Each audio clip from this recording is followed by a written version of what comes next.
Selamat siang, berjumpa lagi dengan saya Nurholis di acara Talkshow DPRD Provinsi Jawa Tengah. Dan pada siang hari ini kita usung tema budidaya ayam unggulan maron. Nah, apa itu maron, bagaimana budidaya yang sudah dilakukan, telah hadir bersama kita yang terhormat ada Ketua DPRD Provinsi Jawa Tengah, Haji Sumanto SH. Selamat siang Pak Manto. Selamat siang Mas Nurholis. Ya. Assalamualaikum warahmatullahi wabarakatuh. Waalaikumsalam. Sehat ya Pak? Alhamdulillah. Ini kelihatannya hari ini cerah ini. Alhamdulillah sehat.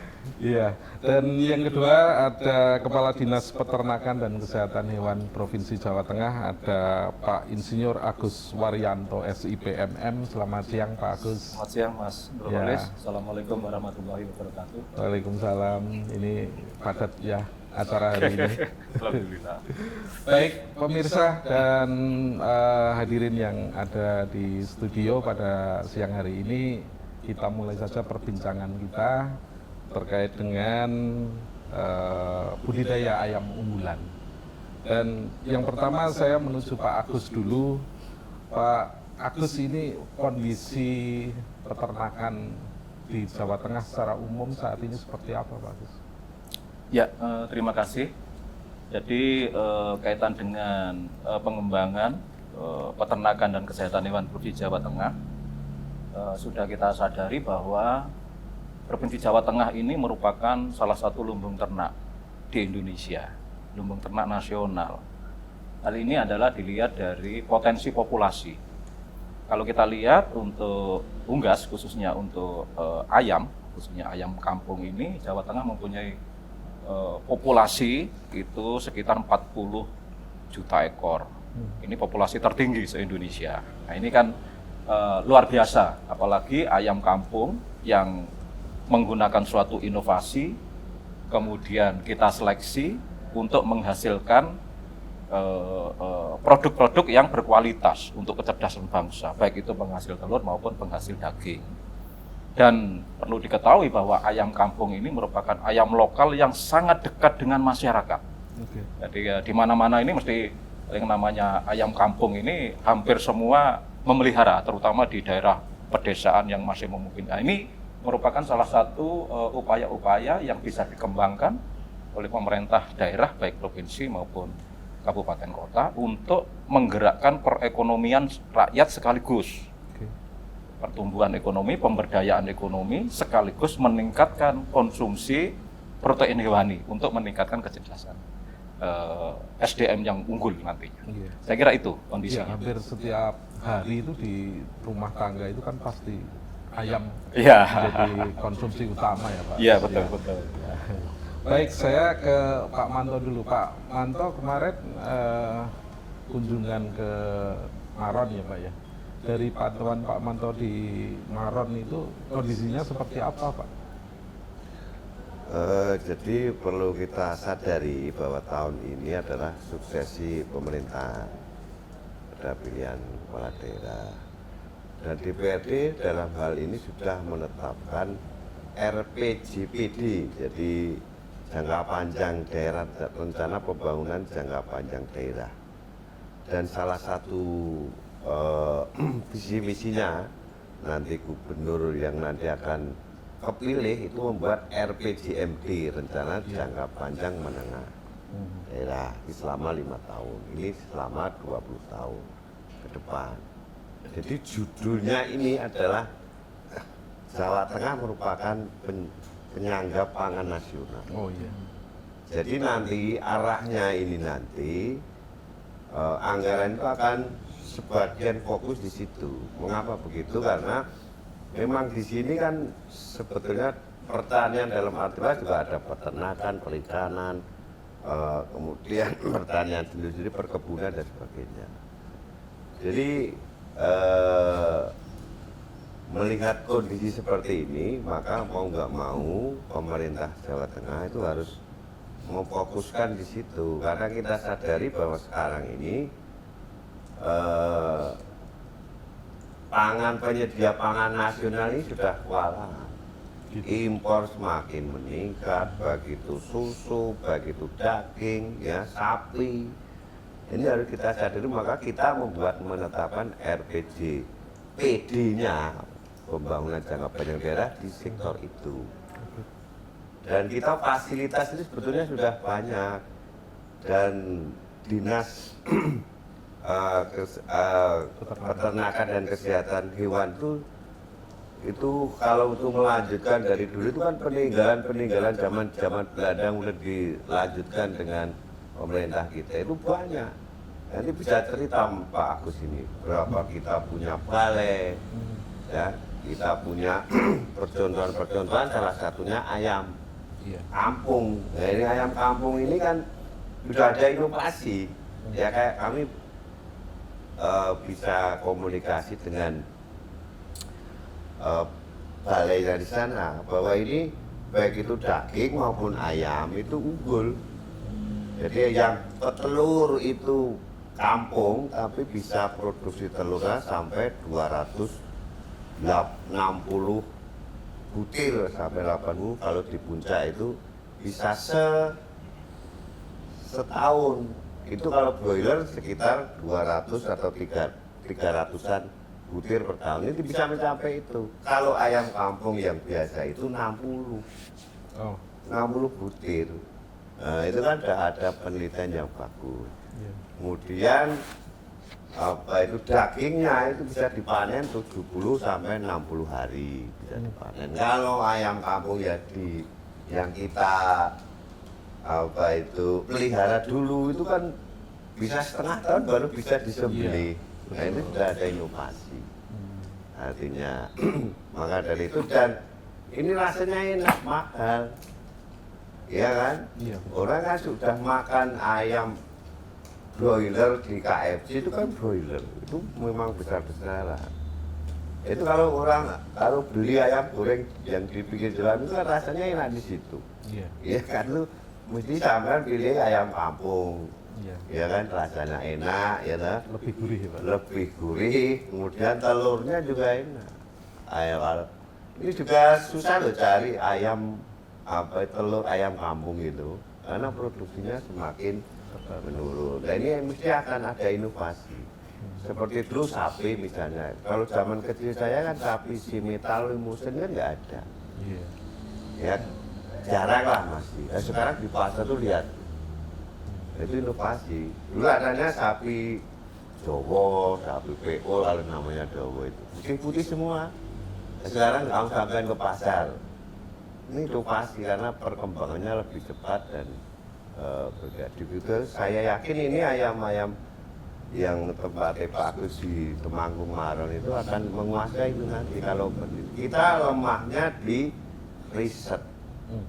Mengapa pertanyaan kita ketinggalan terus? Karena risetnya nggak dikasih anggaran.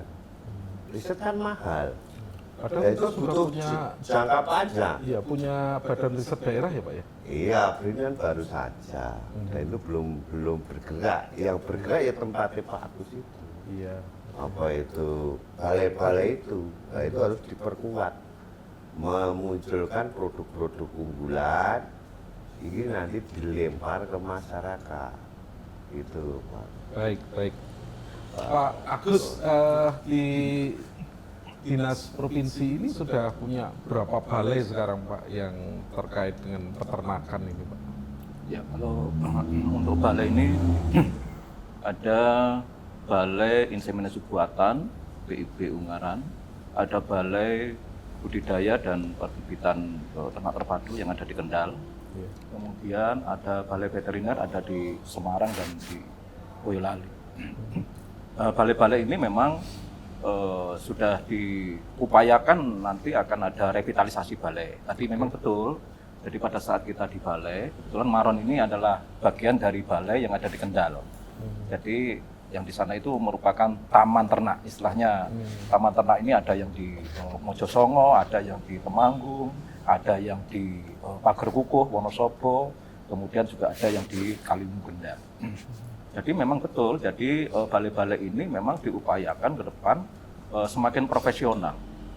Dan untuk Maron sendiri, ini memang karena sudah lama. Jadi seperti sekarang menghasilkan tadi Pak Ketua DPRD Jawa Tengah sudah menyampaikan bahwa untuk ayam kampung ini memang harus diseleksi menggunakan inovasi, kemudian disilangkan untuk diarahkan sebagai penghasil telur atau penghasil daging.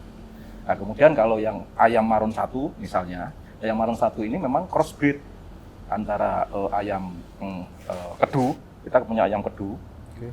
Kemudian crossbreed dengan lignan itu nanti menghasilkan ayam maron 1. Kemudian kalau ayam maron 2 itu antara maron 1 di crossbreed dengan ayam kedu. Kita akan mempunyai ayam kedu yang ayam lokal yang sudah sebagai kearifan lokal. Jadi ini merupakan potensi-potensi yang ke depan memang perlu didukung, bukan hanya secara teknis tetapi ini menghasilkan ekonomi, menggerakkan karena menghasilkan yang mempunyai nilai tambah ataupun daya saing yang lebih tinggi dibandingkan ayam-ayam yang biasa tanpa adanya seleksi atau inovasi. Ya, jadi mungkin pemirsa belum banyak yang paham ya, Maron itu sebuah wilayah atau kawasan yang ada di Kabupaten Temanggung ya. Ya. Dan di sana Dinas Peternakan dan Kesehatan Hewan itu punya salah satu balai yang lebih dikenal dengan Taman Ternak Ayam. Ya, Taman Ternak Ayam. Nah, di Taman Ternak Ayam ini tentu banyak inovasi yang sudah dilakukan ya. Tapi untuk inovasi ini tentu berharap banyak dukungan dari pemerintah provinsi dan juga DPRD. Mungkin sedikit bisa cerita dulu Pak, Ya. inovasi apa saja yang sudah bisa dilakukan di Maron ini Pak? Ya, di Maron ini terutama adalah inovasi tentang perbibitan pada ayam. Nanti akan kita bahas berikutnya bahwa kita menghasilkan telur ayamnya, kemudian ayam ini ditetaskan, kemudian menghasilkan ayam DUC, ayam umur sehari, kemudian ini bisa dikembangkan oleh masyarakat. Ya, inovasi selanjutnya nanti akan Ya. kita bahas setelah ini Pak, karena ada yang mau lewat. Pemirsa jangan kemana-mana, tetap di Talkshow DPRD Provinsi Jawa Tengah. Oke, terima kasih masih di Talkshow DPRD Provinsi Jawa Tengah, dan tadi kita sudah bahas inovasi terkait dengan Taman Ternak Ayam yang ada di Maron, Temanggung, Jawa Tengah, dan masih bersama Pak Agus Waryanto, Kepala Dinas Peternakan dan Kesehatan Hewan Provinsi Jawa Tengah. Pak Agus, tadi inovasi tadi Pak Agus menyampaikan ada ayam Maron 1, Maron 2 dan sebagainya. Ini sebetulnya inovasi apa kemudian dikenal dengan nama ayam Maron 1, 2 dan sebagainya itu Pak? Ya, jadi ayam Maron ini sesungguhnya sudah merupakan suatu rumpun yang ditetapkan oleh Bapak Menteri Pertanian. Kemudian kenapa disebut ayam Maron? Ayam Maron ini karena daerah ini, kearifan lokal ini harus dibawa terus. Supaya kalau kita berbicara Maron berarti Maron, Temanggung, Provinsi Jawa Tengah, kan gitu. Kemudian kode-kode yang ada misalnya Maron 1. Maron 1 ini merupakan model perbibitan yang berasal dari persilangan. Karena yang namanya ayam kampung itu mempunyai variabilitas genetik yang sangat tinggi. Sehingga kadang-kadang sekarang muncul kecil, muncul besar, enggak. Nah, ini diseragamkan menjadi produksi yang tinggi tapi diseleksi. Sehingga ayam Maron 1 ini silangan antara ayam kedu. Ayam kedu ini adalah sumber daya genetik lokal yang hanya dimiliki oleh daerah Kedu. Oh, gitu. Nah, Temanggung dan sekitarnya. Hanya ada di situ ya? Hanya ada di situ. Sehingga nanti akan muncul yang namanya ayam cemani. Ini adalah merupakan ayam kedu yang memang betul-betul hitam. Ya, Jadi hitam semua. ya itu Katanya sampai darahnya, dagingnya itu hitam betul Pak? Apa iya, betul iya, seperti iya, itu? iya. Itu sebenarnya kan ayam cemani ini merupakan genetik yang resesif. Ada yang dominan, ada resesif. Tetapi resesif ini karena sulit keluarnya, kadang-kadang tahu-tahu keluar hitam. Nah, karena itu langka sehingga mempunyai nilai yang tinggi. Apalagi ini sudah didukung oleh budaya, oleh kepercayaan bahwa ayam cemani ini mempunyai keunggulan tertentu bidang budaya misalnya atau kepercayaan masyarakat. Nah, kemudian yang ayam Maron 2 ini adalah ayam kedu yang disilangkan dengan ayam Maron 1. Ayam Maron 1 tadi kan diarahkan kepada petelur. Betul, memang kalau kita hanya mengandalkan telur ayam kampung biasa yang beli di pasar-pasar tanpa ada seleksi, ini kan tanpa inovasi sehingga proteinnya rendah. Setelah itu diseleksi, kemudian ayam maron 1 menjadi penghasil telur yang tadi potensinya bisa 200 sampai 300 butir per tahun. Nah, kemudian kita inovasi lagi bagaimana kalau diarahkan ke daging. Ternyata bisa juga. Jadi ayam maron 2 itu adalah merupakan persilangan dari ayam maron 1 yang disilakan dengan kedu. Supaya lokal ini kan sumber daya genetik lokal kan tidak dimiliki oleh semuanya, sehingga ini akhirnya muncul 2 jenis ayam maron 1 dan maron 2. Jadi inovasi yang sudah dilakukan persilangan itu ya Pak ya? Iya. Oke, kalau Pak Manto ini kan kebutuhan daging ayam khususnya dan telur ayam di Jawa Tengah ini sangat tinggi ya Pak. Apakah selama ini sudah mampu dicukupi oleh produksi dari Jawa Tengah sendiri atau seperti apa pengamatan Pak Manto ini? Kalau telur mungkin sudah, ya kan itu kan ayam broiler kan. Iya. Sekarang kan konsumsi paling tinggi kan di situ, kan diproduksi besar-besaran, ada yang melalui kemitraan, ada yang mandiri, kemudian kalau yang telur kan kita kebanyakan dari lokalnya sudah cukup, bahkan sampai ke bisa kita bawa ke Jakarta. Dan yang paling banyak kan di Jawa Timur juga telur. Betul. Ya, itu kebutuhannya kan kalau mengandalkan ayam kampung nggak cukup. Nggak cukup. Orang kita aja konsumsinya kan mereka tiap hari makan telur, apalagi anak-anak itu. Kalau zaman dulu kan kita makan telur mungkin seminggu sekali, itu pun kecil-kecil ya. Iya. Nah, sekarang kan kebutuhan telur itu luar biasa. Jadi yang utama adalah dalam rangka ayam kampung ini kebutuhannya juga tinggi. Ya itu untuk keperluan kalau dikonsumsi juga lebih sehat. Nah itu makanya ini harus ada penelitian lagi supaya ayam kampung ini bisa kompetitif. Betul. Ya, bisa diproduksi besar-besaran ya. Kemudian juga kebutuhannya ini kan biasanya kalau orang Jawa untuk jamu. Iya, telurnya. Telurnya, Telurnya ya. untuk jamu itu pun kan banyak di pasaran itu yang palsu loh. Ya, ayam kampung ini diambil dari ayam broiler yang kecil-kecil itu, kemudian dikasih coka. Jadi putih. Jadi putih nanti dijual. Di Jakarta mahal loh ya. Kemudian dijual di bahwa ini ayam kampung kan nggak tahu. Iya betul. Nah ini juga perlu ada inovasi supaya ayam kampung bisa diproduksi dengan baik. Kebutuhannya kan anak-anak kecil yang bayi itu kan sering dikasih ayamnya kampung, bukan ayam broilernya. Jadi kebutuhannya tinggi. Nah itu untuk menghindari itu kan maka perlu ada pengetahuan. Mengapa saya tahu itu, dulu saya juga pernah jualan jamu yang biayanya itu tahu, oh ini ayam kampung, ini nggak tahu. Maka yang kecil-kecil dipilih, kalau di Jakarta begitu. Kasih coka bisa seperti itu. Maka ini penting ya, dan gizinya kali ini kan nggak bisa dilakukan oleh masyarakat yang berpenghasilan rendah. Kalau ingin berusaha ayam kan biayanya tinggi nih. Ayam broiler itu ratusan juta bahkan. Kalau ayam kampung ini bisa dilakukan oleh masyarakat berpenghasilan rendah, dan itu juga akan memberikan nilai ekonomi tinggi, bisa untuk memberikan gizi pada anak-anak mereka, bisa untuk sambilan. Nah itu yang perlu kita tingkatkan ke depan. Iya. Menarik sekali nih Pak Agus, ini tadi ternyata ada trik-trik khusus untuk merubah warna telur ya. Jadi telur broiler yang kekuning-kuningan bisa dirubah menjadi putih, seakan-akan itu telur ayam kampung gitu.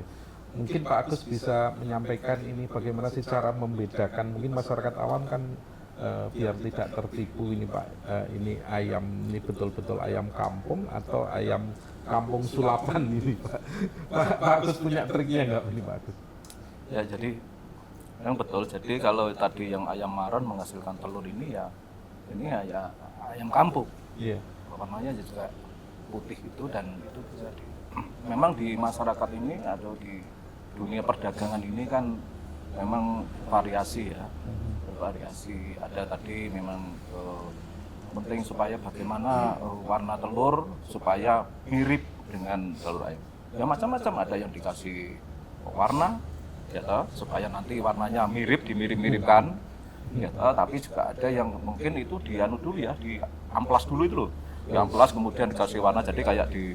Tapi kan kita bukan itu ya, kalau itu namanya tidak jujur. Effortnya tinggi juga untuk Iya, karena harganya itu memang dibandingkan dengan ayam ras ya. Kalau ayam kampung ini kan memang per butir itu bisa 2.500, 3.000. Tetapi kalau ayam ras kan di bawah itu. Iya. Jadi tapi masyarakat terutama yang sudah mengenal ayam kampung ini, memang telur ayam kampung ini mempunyai keunggulan-keunggulan. Iya. Ini memang penting. Termasuk tadi kalau ayam maron ini sudah dijamin bahwa itu adalah warnanya putih, ya memang telur ayam kampung. Ayam ya kampung, asli ya.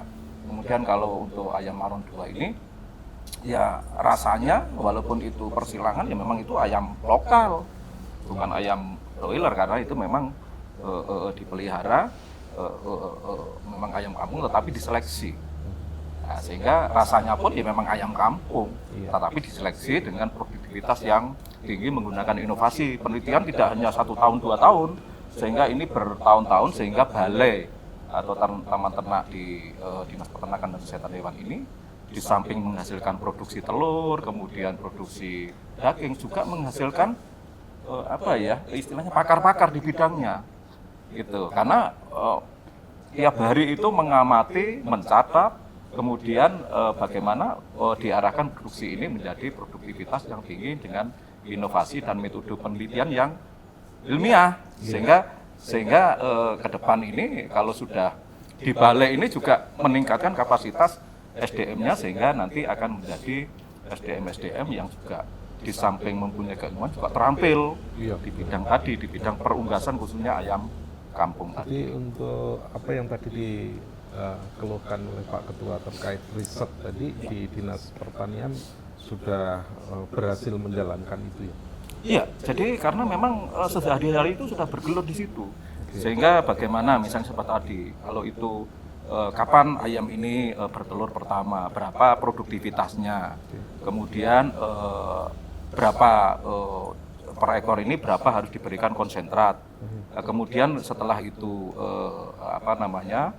bertelur, kemudian ini ditetaskan. Kemudian pada ditetaskan juga diuji terus bagaimana hasil tetas ini. Kemudian yang tidak kalah pentingnya memang bukan hanya itu, tetapi kita juga bertanggung jawab di bidang kesehatan hewan. Karena memang nanti suatu saat kesehatan hewan ini ada kaitannya dengan kesehatan manusia. Jangan sampai nanti penyakit ternak ini malah pindah ke manusia. Nah, ini kita jaga, makanya dengan dokter hewan yang ada ini. Terus kalau hasil dari maron ini betul-betul dijaga dari kesehatan hewan. Nah, bicara kesehatan hewan, Pak. Iya. Adakah penyakit tertentu yang bisa ditularkan dari hewan atau dari daging ataupun telur yang tidak sehat kepada manusia, Pak? Ya ada. Jadi misalnya begini, yang cukup terkenal dan itu cukup kita membuat di panik adalah pada waktu itu penyakit flu burung. Flu burung ya. Nah, ini kan dari ternak unggas, baik itu ayam ataupun itik, yang ini bisa menular kepada manusia. Ini pada kondisi sekarang sudah dikendalikan dengan baik supaya nanti tidak merugikan kepada manusia. Kemudian pada telur pun juga sama, karena di dalam telur itu kita harus hati-hati karena di situ ada salmonella. Salmonella ini bisa memapar kepada kita kalau cara penanganannya ini tidak betul-betul baik.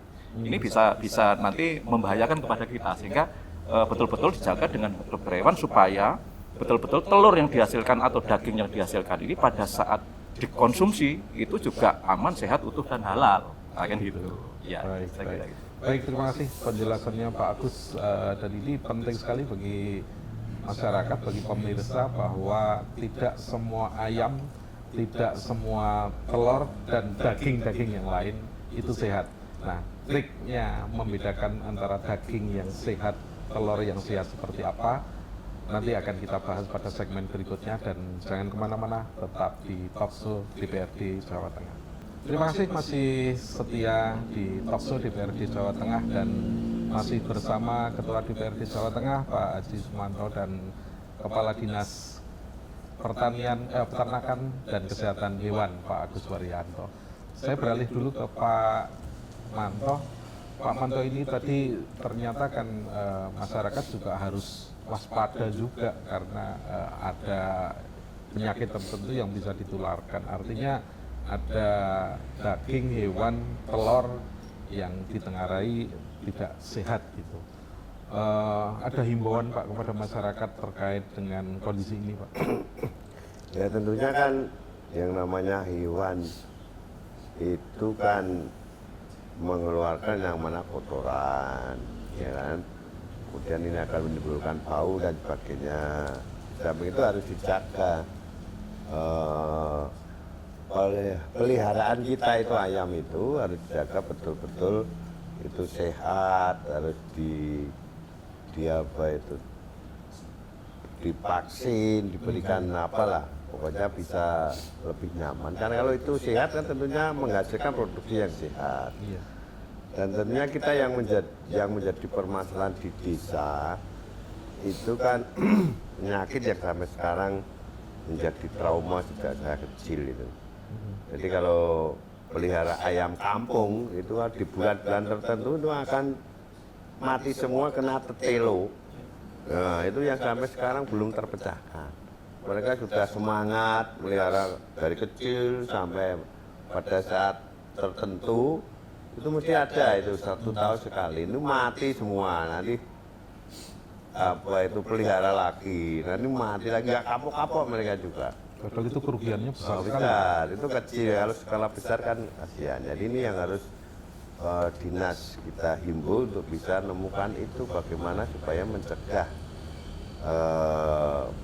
peternak kecil itu sebetulnya kalau di desa itu kan hanya sambilan. Betul. Punya 10, 20 atau 30 ekor ayam, nah itu terus punya dia. Tapi di saat-saat tertentu itu yang namanya penyakit, kalau di desa nama pileren itu nggak bisa ditolong itu. Nah ini bagaimana untuk Pak Agus dan teman-teman itu dan terus tentu juga perlu ada dukungan dari pusat itu supaya itu bisa dikendalikan. Sampai sekarang belum bisa dicegah secara menyeluruh gitu loh. Iya, Pak Agus, terkait tetelo ini Pak, banyak seringkali ya, bukan banyak, tapi seringkali kita temukan tiba-tiba ternak itu mati semua, ayam khususnya ya Pak ya. Dari Pak Agus itu sebetulnya disebabkan oleh apa dan cara ngatasinnya gimana Pak? Ya itu disebabkan itu namanya tetelo, memang istilahnya pileren, tapi kalau di dalam bahasa itu adalah penyakit ND atau NCD, Newcastle disease. Itu memang salah satu momok yang memang harus diatasi. Makanya untuk yang di Maron ini memang betul apa yang disampaikan oleh Pak Bupati Jawa Tengah, bagaimana supaya dicegah. Tapi kalau mencegah itu adalah menggunakan vaksin.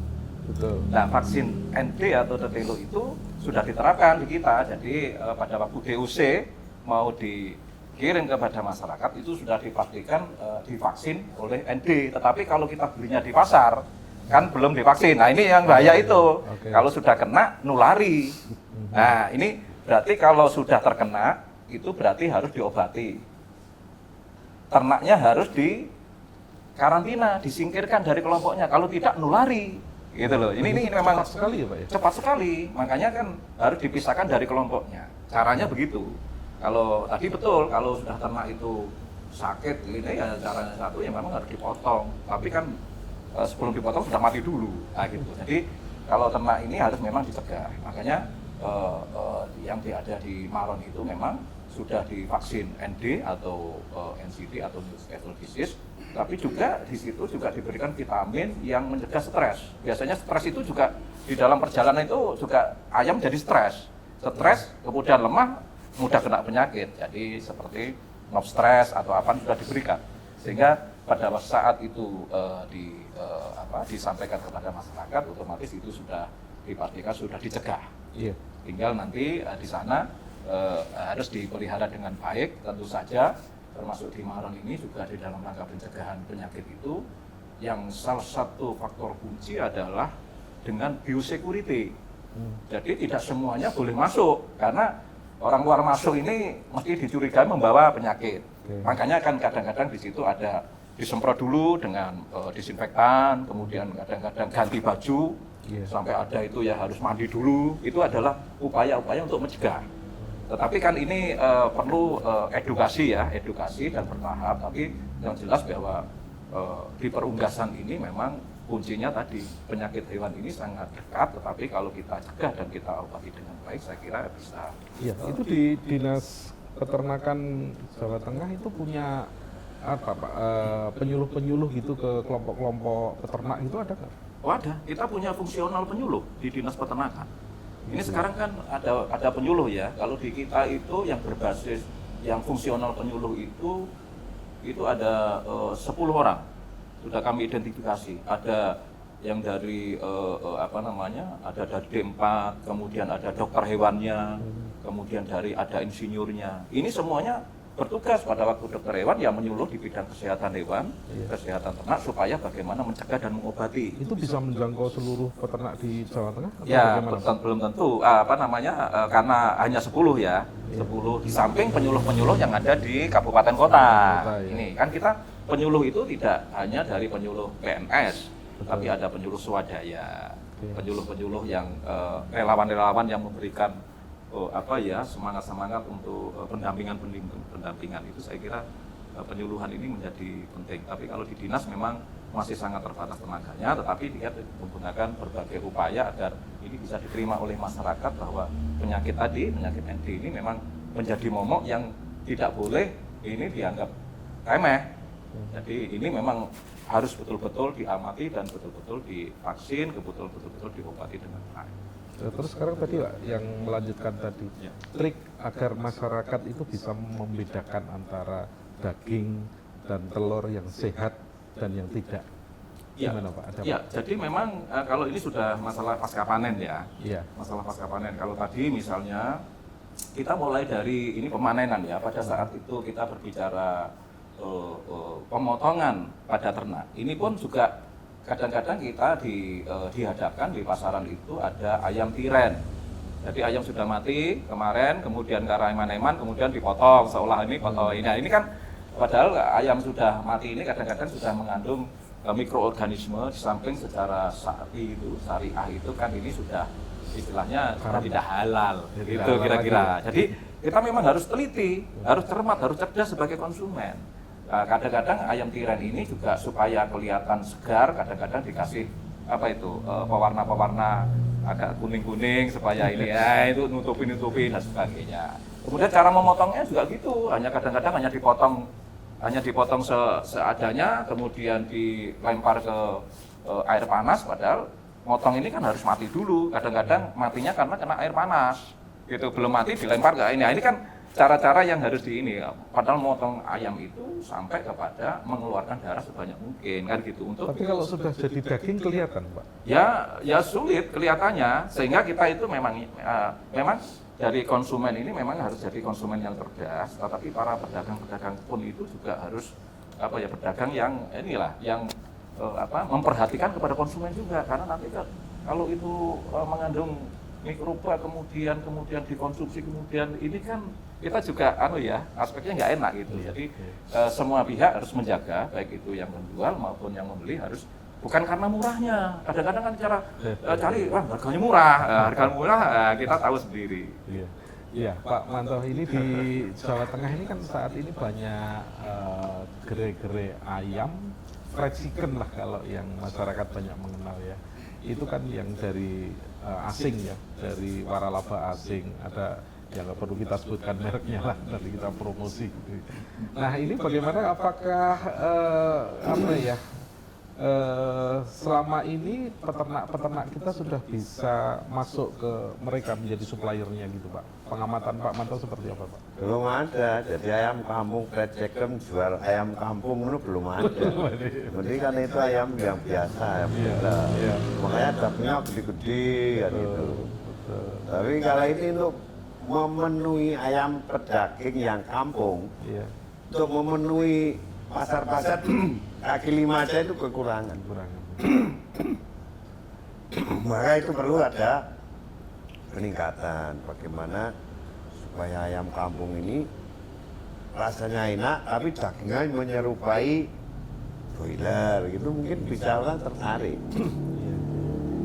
Kan kalau ayam kampung beli di apa itu seafood di kaki lima itu kan masih kecil, Betul. ya kan? Ini kecil kurang menarik ya. Enggak, itu enggak kurang menarik, kecil dan mahal. Sudah kecil mahal. Karena enak, kalau enak kan mahal, iya kan? Kalau sampai belum makan satu porsi gitu aja, yang ayam broiler sama ayam kampung gitu. Mesti enak ini, yang ini mungkin nggak sampai habis ini kalau mesti habis. Jadi nggak mungkin bisa masuk ke gerai-gerai yang internasional, ke KFC dan sebagainya. Karena itu kan pasokannya mereka kan harus rutin. Betul. Ya, rutin, banyak. Kalau ayam kampung untuk memenuhi kebutuhan warung-warung yang jual ayam kampung, makanya ditulis itu sedia ayam kampung. Nah itu orang mesti jual tulis itu. Iya. Ada, iya kan? Jadi nggak mungkin bisa masuk situ, untuk memenuhi kebutuhan itu kurang. Maka ayam maron ini solusinya, dan telurnya juga solusinya. Solusi kalau maron ini kan 70 ya Pak? 70-60 hari. Kalau ayam kampung yang dipelihara di desa-desa itu sampai setengah tahun baru bisa disembelih. Ya, ini kan sudah mendekati, dan itu kalau sudah bisa lagi 50 hari itu lebih bagus. Iya. Ini makanya bisa terpenuhi. Mungkin yang di kamu, yang di kaki lima itu bukan ayam kampung yang asli, tapi ayam kampung produksinya Pak Agus ini. Karena di sana kan jual apa namanya, GOC. Iya. GOC itu ya anaknya cilik-cilik itu loh, dijual ke masyarakat, itu bisa dibeli. Nah itu makanya ini dari hari ke hari nanti mestinya sudah berubah nanti, seperti sapi itu di desa-desa sudah nggak ada, jarang lihat sapi putih seperti dulu. Iya, betul. Sekarang kan adanya si metal, semuanya di pasar-pasar itu. Nah, ini kalau ini terus dikembangkan, ini nanti akan lebih cepat, Iya. gitu perkembangannya. Baik, jadi ternyata ayam kampung ini lebih enak dan ternyata kondisinya lebih kecil ya. Nah, ini problematika mungkin nanti masalisasi bagaimana agar ayam kampung ini bisa diternak dalam jumlah besar dan bisa memenuhi permintaan ya. Baik pemirsa, terkait dengan masalisasi produksi ayam kampung nanti akan kita bahas dalam segmen berikutnya, dan jangan kemana-mana, tetap di Talkshow DPRD Jawa Tengah. Terima kasih masih bersama kami di Talkshow DPRD Jawa Tengah, dan masih kita bahas tentang Taman Satwa Unggulan. Jadi bagaimana kita budidaya ayam ya, taman satwa ayam ya, taman ayam ya, taman ayam, ternak ayam ya. Jadi kita tadi menemukan hal-hal menarik dari pembicaraan kita bahwa ayam kampung ini memiliki nilai gizi yang tinggi dan lebih enak sebetulnya. Tapi problematikanya tidak mudah menemukan ayam kampung goreng atau ayam kampung olahan di gerai-gerai ayam yang tersedia. Nah, saya ke Pak Agus ini, Pak Agus. Tantangan kita Pak Agus ini ayam kampung yang produksinya bisa dimasalisasi untuk memenuhi kebutuhan akan ayam kampung olahan. Bagaimana Pak Agus kondisi ini? Ya, jadi memang upaya untuk tadi Pak Ketua DPRD Jawa Tengah memang betul. Jadi upaya-upaya yang ada ini melalui seleksi, kemudian melalui persilangan ayam kampung ini harus tetap dijaga dan terukur. Kemudian ada upaya peningkatan. Dia tadi menyampaikan upaya peningkatan. Nah, sekarang upaya peningkatan itu memang harus menggunakan yang namanya IPTEK-IN, ilmu pengetahuan, teknologi dan inovasi, IPTEK-IN. Nah, di dalam pengembangbiakan reproduksi pada ayam kampung ini sudah ada teknologi yang disebut untuk pemasalan tadi, peningkatan ini melalui inseminasi buatan pada ayam. yang disebut kawin suntik pada ayam. Ini sudah ada teknologinya, sudah ada, sehingga dengan adanya teknologi ini paling tidak nanti akan bisa meningkatkan kepada kecepatan-kecepatan terhadap menghasilkan itu. Jadi teknologi ini sudah ada dan sudah diterapkan dan terus diperbaiki. Kemudian ini mestinya juga perlu masih terus diadakan peningkatan-peningkatan tadi oleh para pakar. Kalau dari balai sudah ada, kemudian para pakar tentu saja dari penghasil teknologi itu kan dari perguruan tinggi kita bersama-sama, kemudian dari mungkin BRIN atau BRIDA kita bersama-sama bahwa tapi juga ada teknologi-teknologi ini sebenarnya yang dihasilkan oleh inovasi atau kreativitas oleh masyarakat yang disebut Krenova. Ini juga ada kadang-kadang masyarakat itu dengan mencoba setelah ini loh kok ini hal yang baru, tentu saja yang tepat guna.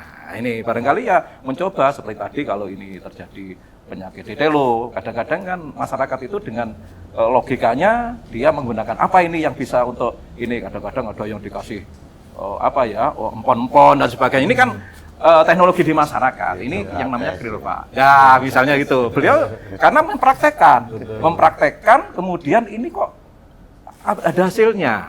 Ini kan teknologi yang dihasilkan oleh masyarakat karena kearifan lokal. Sehingga upaya-upaya teknologi tadi seperti kawin suntik atau inseminasi buatan ini tentu saja terus ditingkatkan. Iya, di Maron sendiri kan dijual ada bibit ya Pak ya, yang masih kecil-kecil ya. Ini masyarakat cara mengakses ke Maron Pak, kalau mau beli bibitnya atau mau beli telurnya atau mau beli ayam dewasanya seperti apa Pak? Silakan coba biar masyarakat.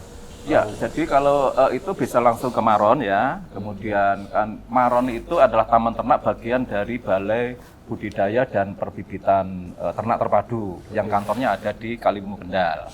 Oh, di Kendal. Iya, di Kendal. Jadi pusatnya itu di Kendal, tetapi taman ternaknya itu ada di Maron, sehingga bisa mendatangi langsung dan sebagainya. Sekarang untuk seperti itu ya memang kadang-kadang kita kalau inovasi-inovasi baru ini kan masih terbatas, kemudian ya harus datang kadang-kadang. Kadang-kadang malah harus inden. Inden itu apa ya, kalau pesen ini harus apa ya, harus ini antri. Nunggu stok ya Pak? Nah, makanya perlu akselerasi. Beliau menyampaikan perlu akselerasi sehingga karena apa? Pasarnya ini sudah bukan hanya di Jawa Tengah. Karena ayam Maron ini sudah sampai Bogor, sampai Bekasi, sampai malah justru ke Pontianak juga ada. Ini kan harus kenapa kok Pontianak bisa? Karena sekarang kan ngirim ayam umur sehari ini menggunakan pesawat juga bisa. Kalau dulu pakai laut ya mungkin agak rentan. Nah, ini jadi pemasaran sudah mulai, tinggal elit juga sekarang udah naik pesawat. Oh iya. Iya, jadi sekarang produksinya berapa Pak? Produksi kita jadi dari populasi kan kita mempunyai 5.000 ekor, kemudian 50% oke lah dari betinanya, kemudian menghasilkan paling tidak ya kita bisa 1.000 telur per bulan ya. Kemudian nanti akan diseleksi kemudian berapa yang bisa sebagai DUC. Dan ini tentu saja kenapa itu harus antri, karena memang kemampuan produksi kita kalau 1.000 ekor 1.000 telur, butir telur tadi kan ini kan harus ditetaskan 21 hari. Nah, kemudian ini harus memang perencanaan untuk menghasilkan bibit ini masih terus kita perbenahi. Sehingga kalau mohon maaf kalau sekarang itu mau pesen DOC-nya kadang-kadang harus antri dulu. Nah, ini mungkin ke depan atas dukungan dari Pak Ketua DPRD Provinsi Jawa Tengah atau pemerintah Provinsi Jawa Tengah, ini kan sudah bagaimana mengoptimalisasi atau merevitalisasi balai-balai yang ada di Dinas Peternakan. Ini saya kira dukungannya luar biasa. Tentu saja kami akan mempersiapkan SDM-nya, kemudian sarana prasarananya harus tersedia, mungkin termasuk fasilitas-fasilitas yang lain. Nah ini dia Pak, kalau memang dari Maron yang ada di Temanggung itu produksinya dibutuhkan banyak tapi belum mampu menghasilkan dalam jumlah besar, apakah ada rencana balai-balai lain yang kurang optimal barangkali akan digunakan untuk membesarkan Maron ini? Iya, makanya Balai Maron ini, Taman Ternak Maron ini terus dipantau oleh siapapun. Jadi kan ini kan balainya punya provinsi, tetapi untuk pelayanan publik. Betul. Kalau ini bagus, kenapa tidak dibesarkan? Cuma untuk membesarkan ini kan tergantung dari tadi SDM, sarana, prasarana, dan lain-lain. Iya. Nah, sehingga kami pun juga terus membenahi, merevitalisasi sampai kepada inovasi-inovasi terbaru, supaya apa? Hasilnya betul-betul bisa memenuhi. Nah, sekarang saja sudah sangat bagus, apalagi di dalam penanggulangan kemiskinan. Ayam maron itu sudah kita atas dukungan dari pemerintah provinsi, itu sudah kita bisa masyarakat miskin itu sudah bisa memelihara, sehingga diberikan kepada masyarakat itu adalah yang siap bertelur, itu sudah umurnya paling tidak 16 minggu. Sehingga masyarakat itu sudah bebas dari tidak penyakitan ayamnya, matinya besok sudah bertelur. Nah ini kan sangat membantu, besok sudah apalagi dibantu besoknya bertelur, tetapi setelah itu hasilnya kan harus dikelola untuk berikutnya apabila itu sudah harus penggantian ternak. Jadi bisa berfungsi ganda ya. Berfungsi ganda, ya. Selain dari sisi nutrisi, Ya.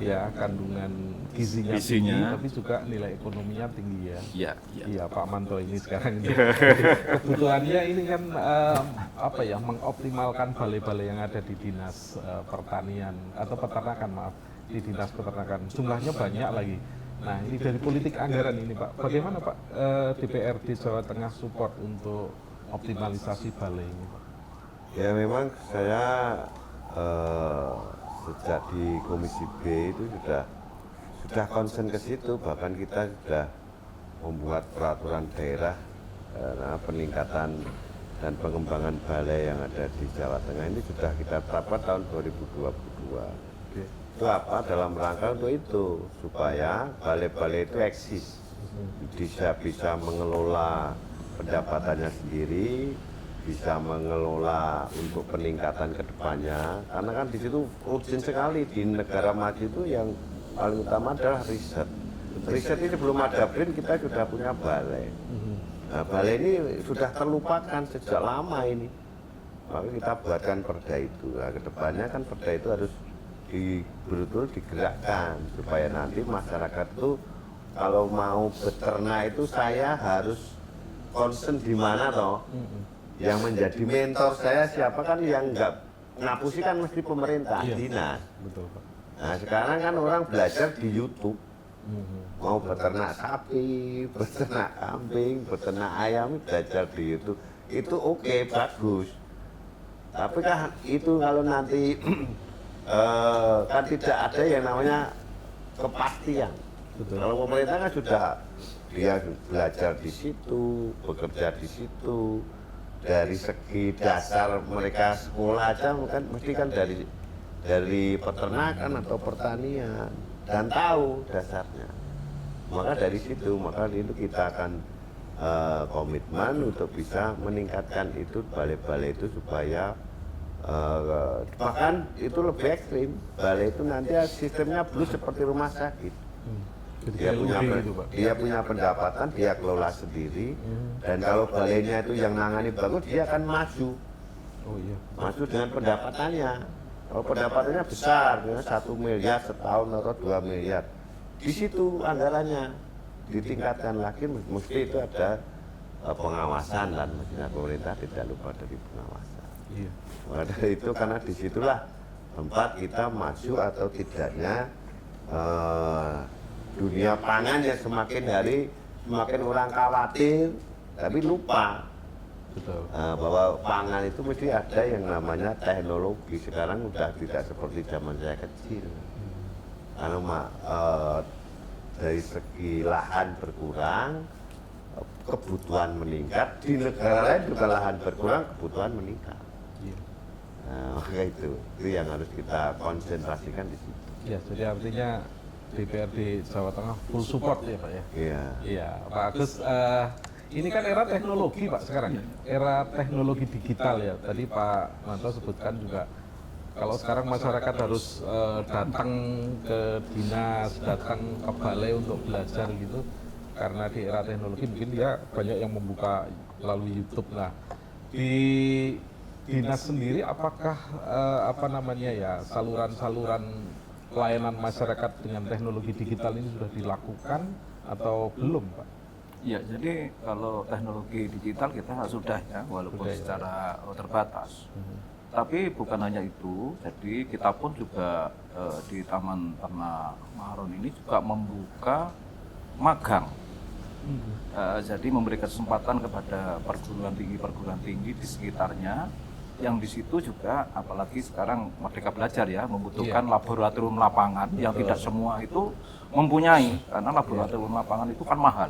Sehingga bekerja sama dengan kita, mahasiswanya magang, mendapatkan keterampilan, sehingga ini nanti akan menjadi faktor pengungkit ya, pengungkit untuk pengembangan yang tadi di dalam bidang teknologi, termasuk kepada nanti untuk berbisnis ayam ataupun ternak secara umum ini sebenarnya tidak hanya ditentukan oleh teknis ternaknya sendiri. Jadi untuk berbisnis ini kan kalau teknis itu ya kurang lebih ya hanya 30% dari keberhasilan.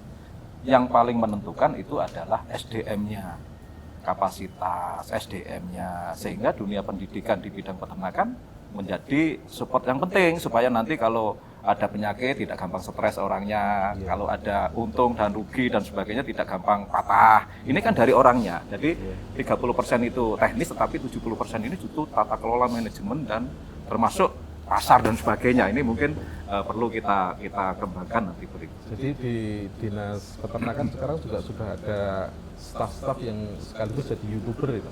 Iya, sudah ada ya, justru ya malah dari luar yang kadang-kadang datang karena ini kontennya itu bagus, kemudian di situ. Tapi harus dibuktikan. Nah, makanya kan buktinya ini kan kita kerjasama, ada yang dari SMK yang juga ikut di situ. Sehingga kenapa? Karena ternak Jateng ini harus memang tangguh. Tangguh ini harus menyenangkan. Sehingga kalau dunia peternakan itu menyenangkan, milenial akan tertarik. Kan gitu. Iya, menarik sekali. Iya, Pemirsa, ini kita sudah di penghujung acara, tapi sebetulnya dialog pada siang hari ini sangat menarik dan banyak hal-hal yang bisa kita petik dan harus sebetulnya bisa kita kupas lebih mendalam ya, tapi waktu yang tidak memungkinkan. Dan saya menginjak pada closing statement dari kedua narasumber terkait dengan materi talkshow pada siang hari ini. Yang pertama, mohonkan closing statement singkat dari Ketua DPRD Jawa Tengah, Pak Haji Sumanto. Silakan Pak Sumanto.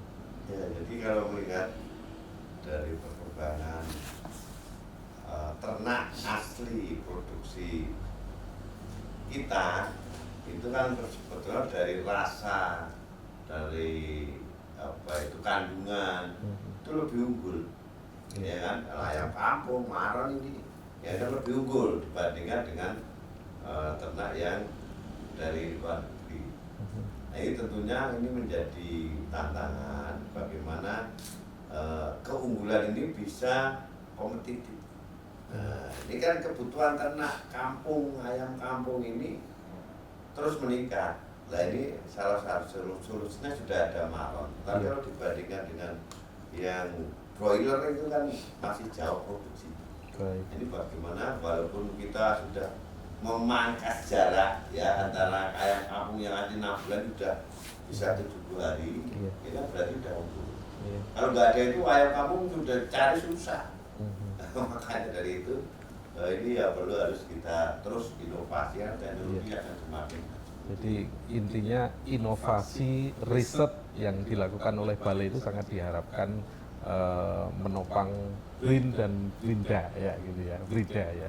Pak Agus silakan closing statementnya Pak Agus. Ya, terima kasih. Jadi Bapak Gubernur Jawa Tengah sudah memerintahkan kepada kami di Dinas Peternakan Kesehatan Hewan, termasuk ayam Maharon ini, ayam pedu ya. Ayam Maharon ini merupakan salah satu sumber daya genetik ternak yang harus tetap dilestarikan.